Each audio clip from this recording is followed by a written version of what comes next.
एक बार ब्रह्मा जी के मानस पुत्र भगवान विष्णु के दर्शन करने वैकुंठ धाम पहुँचे। वैकुंठ में विष्णु धाम के द्वार पर भगवान के 2 द्वारपाल बैठे हुए थे। इन दिगंबर साधुओं को देखकर उन्हें हंसी आ गई। फिर उन्होंने पूछा, आप लोग कौन हो?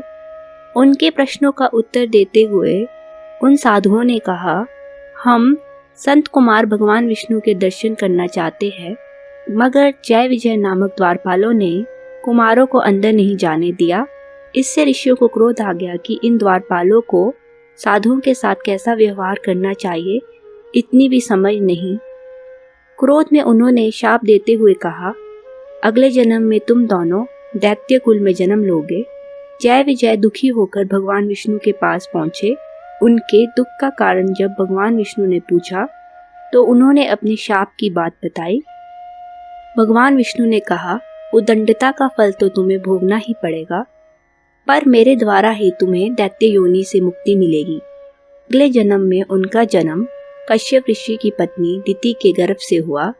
दिति दैत्य कुलों की माता थी, अतः उसके गर्भ से जन्म लेने वाले जय विजय का नाम इस जन्म में हिरण्याक्ष और हिरण्यकश्यप हुआ। वे दोनों बड़े ही पराक्रमी थे। उन दोनों ने देवलोक पर आक्रमण कर देवताओं को पराजित कर दिया और उन्होंने घोषणा की कि अब से किसी भी देवी या देवता या ईश्वर की पूजा आराधना के बजाय उनकी ही पूजा होगी। देवगण कभी पृथ्वी पर पहुंच न सके, इसीलिए हिरण्याक्ष ने अपने पराक्रम के बल पर पृथ्वी को पकड़ लिया तथा समुद्र के जल में ले जाकर गहराई में डुबो दिया। इसके इस कृत्य से चारों ओर हाहाकार मच गया तथा पृथ्वी जलमग्न हो गई। ऋषि मुनि तथा देवताओं ने मिलकर विष्णु से प्रार्थना की, हे भगवान, ब्रह्मा की सृष्टि में बड़ा व्यवधान उपस्थित हो गया है। आप ऋषि मुनि तथा मानवों को रहने के लिए एक स्थान बनाएं।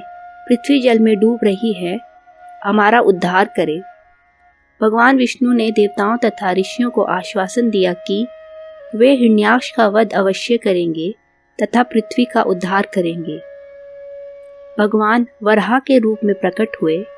इस अवतार में उनका मुख एक भयानक जंगली सुअर के रूप में था, जिसके 2 विशाल दांत निकले हुए थे।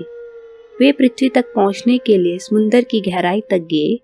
अपने दांतों की सहायता से उन्होंने पृथ्वी को जल से बाहर निकाला और पृथ्वी को समुद्र से ऊपर आते देख तथा वाहरा का भयंकर शब्द सुनकर हिरण्याक्ष बौखला गया कि किसने उसकी शक्ति को चुनौती दी है।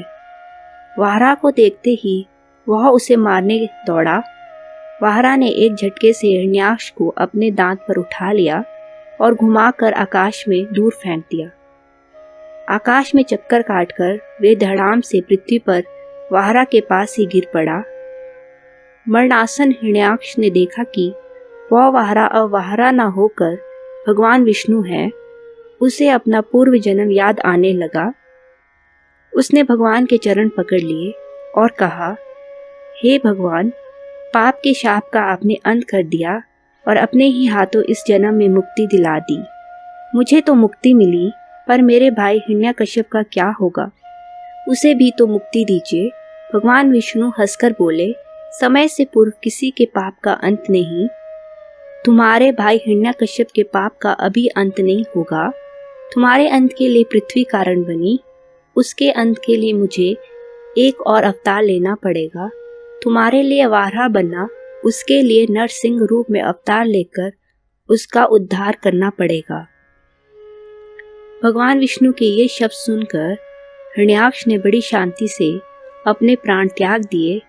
इस प्रकार उन्होंने हिरण्याक्ष दैत्य का वध करके पृथ्वी की रक्षा की तथा पृथ्वी को समुद्र से बाहर निकाला।